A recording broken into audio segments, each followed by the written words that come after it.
Hoje nossa discussão vai nos levar a acompanhar uma família de uma jovem e duas crianças que acabam sendo encontradas e gira em torno de um sequestro que aconteceu há muitos anos atrás. As peças desse quebra-cabeças não estão se encaixando, porém, de algum modo a jovem que surgiu tem alguma ligação com uma jovem que surgiu alguns anos atrás. E aí, você já tem uma ideia de qual é a nossa discussão de hoje? Mas antes de entrarmos mais a fundo nessa discussão, já se inscreve no canal, deixa aquele like bacana. E não esquece de ativar o sininho de notificação para você não perder mais nada.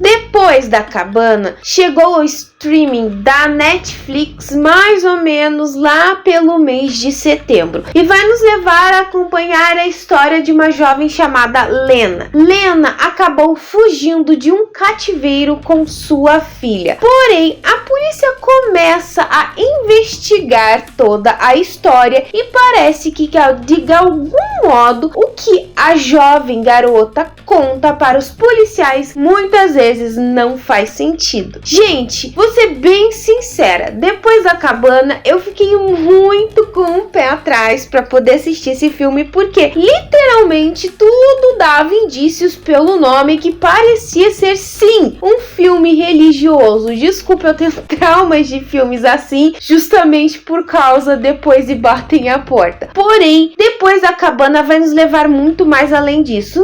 Não é um filme religioso, antes que vocês estejam pensando isso. E sim, é literalmente um suspense que vai fazer você pirar a cabeça do começo ao fim, criando milhões e milhões de teorias. O interessante é que algumas pessoas se perguntam se é baseado em fatos reais. E pelo que eu vi na internet, não é apenas uma história fictícia, que é baseado sim em um livro. Se você estava se perguntando se era ou não um livro, realmente Depois da Cabana veio a partir da história de um livro que se chama em inglês Dear Child, ou Querida Criança. A diretora contou para Netflix que leu o livro em apenas uma noite e enquanto lia o livro, vivenciava toda a situação do que acontecia na história. Então já dá para ter uma ideia, gente, de como é realmente esse livro. Porque se você já assistiu Depois da Cabana, tá entendendo o que eu estou dizendo. Porque cada episódio, cada cena, cada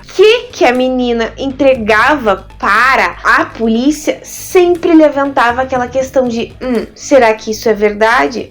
Por que isso? Meu Deus, quem realmente é o verdadeiro culpado? Um outro ponto interessante, vamos assim dizer, gente, é a questão da prisão interna e externa. Quem já assistiu Depois da Cabana vai entender também o que eu estou dizendo. Porque quando a personagem finalmente consegue sair do cativeiro dela, que sim, gente, isso não é um spoiler, você vê isso no trailer, nós acompanhamos que no final ela acaba meio que ainda vivendo num cativeiro. E eu acho que também é um ponto muito interessante daquela questão do que acontece com pessoas que são sequestradas, vivenciar aquela questão, que acabam vivendo na própria mente ainda uma própria prisão interna, entende, gente? Às vezes a pessoa fica às vezes não, a pessoa em si, quando vive esse trauma, acaba ficando muitas vezes atormentada e vivendo essa prisão interna. E os co-produtores acharam interessante trabalhar isso, porque daí a gente via como se fosse a narrativa do próprio personagem, eles vivendo, vamos dizer assim, a vida deles ainda dentro de uma prisão. Por mais que eles estivessem fora daquele cativeiro, ainda estavam dentro de uma prisão. Um outro ponto interessante é a questão das gravações, gente. As gravações foram feitas inteiramente na Alemanha. Então é até um ponto interessante também, porque o apartamento, eu acho que é de um dos produtores, de uma equipe, do escritor, se eu não me engano, da equipe de produção Depois da Cabana, ficava alguns minutos a pé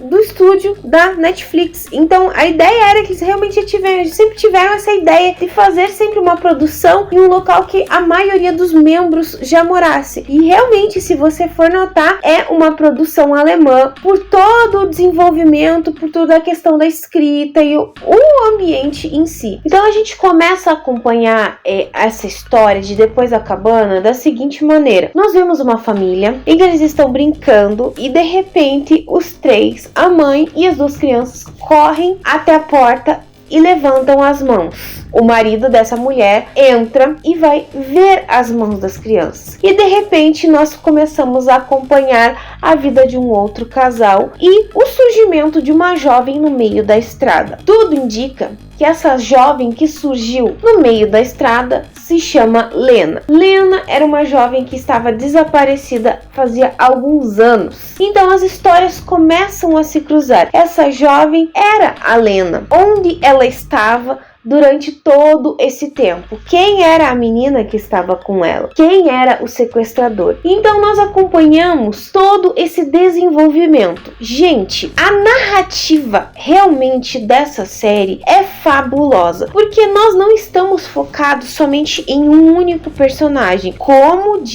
eu disse nessa questão da prisão dos personagens, em viver toda aquela questão de tudo que viveram, nós vivemos a questão da narrativa deles. Então, por mais que não tenha aquela parte assim, o personagem fazendo a própria narrativa dele em primeira pessoa, nós conseguimos enxergar isso, porque existem momentos que está focado no personagem da Lena, aí de repente se foca no detetive, daí de repente nós nos focamos na Hannah, que é a garotinha, encaixando, acompanhando como foi todo o desenvolvimento. Aí nós temos também uma outra questão, o personagem da Hannah. O personagem da Hannah é literalmente, que nós podemos dizer, é a parte principal, acho que é a chave da história inteira, porque é ela quem vai guiar os policiais, gente. Então, como a gente começa a acompanhar, isso não é um spoiler, tá? Antes que alguém venha me xingar, mas não é um spoiler, existe um momento na cena em que a detetive questiona para o outro detetive que talvez a menina não esteja sendo totalmente sincera, talvez ela esteja mentindo sobre algumas coisas. Não foi bem isso que ela disse, tá, gente? Mas para vocês terem uma ideia. Então você começa a se questionar quem realmente é a própria Hannah, o que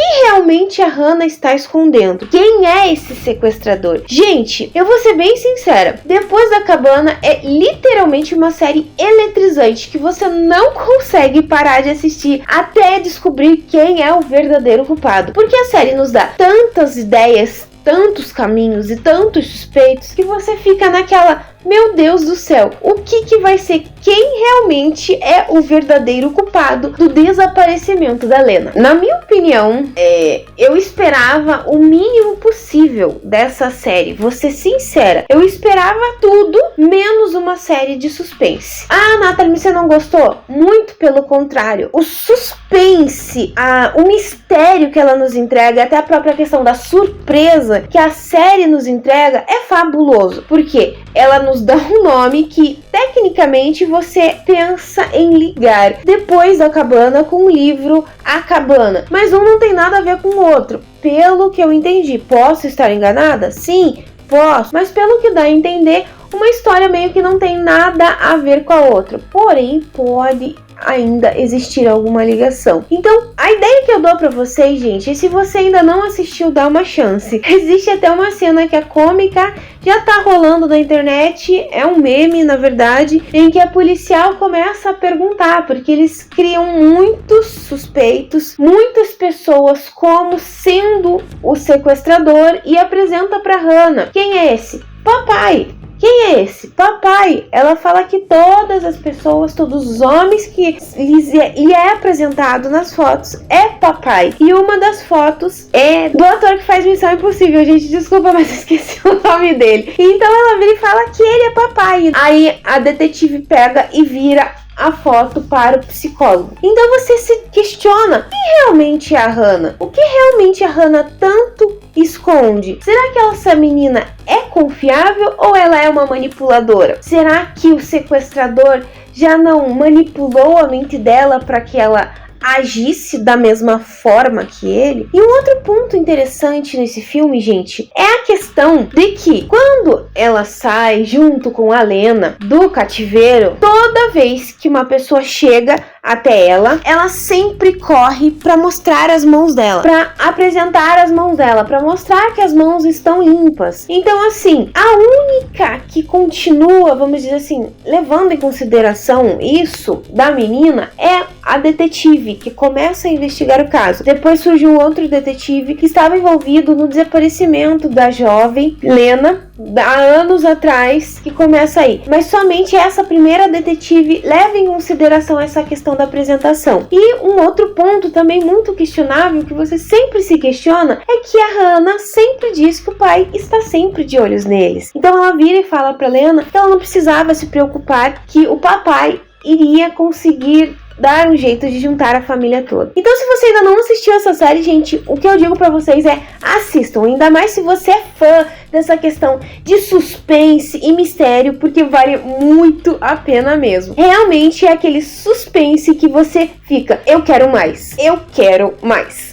Bom, pessoal, eu vou ficando por aqui, mas antes de finalizar, eu vou deixar aquela perguntinha básica que eu sempre deixo no final do vídeo. Se você já assistiu Depois da Cabana, o que você achou? Qual é a opinião de vocês sobre todo o mistério, sobre quem é o sequestrador? Comenta aqui embaixo, ou me manda uma mensagem no meu Face, no meu Twitter, no meu e-mail, no meu Instagram. Todas as minhas redes vão estar aqui embaixo. Já aproveita, já me segue lá no meu Instagram, que as postagens são diferentes do que eu faço aqui. Por favor, lembrando, não deem spoiler, não contem o final da série, porque é o que transforma a série. Se você gostou desse vídeo, então já se inscreve no canal. É só apertar esse botãozinho vermelho que tá aqui embaixo. E se você não deixou o like no começo do vídeo, deixa agora. Eu espero que vocês tenham gostado.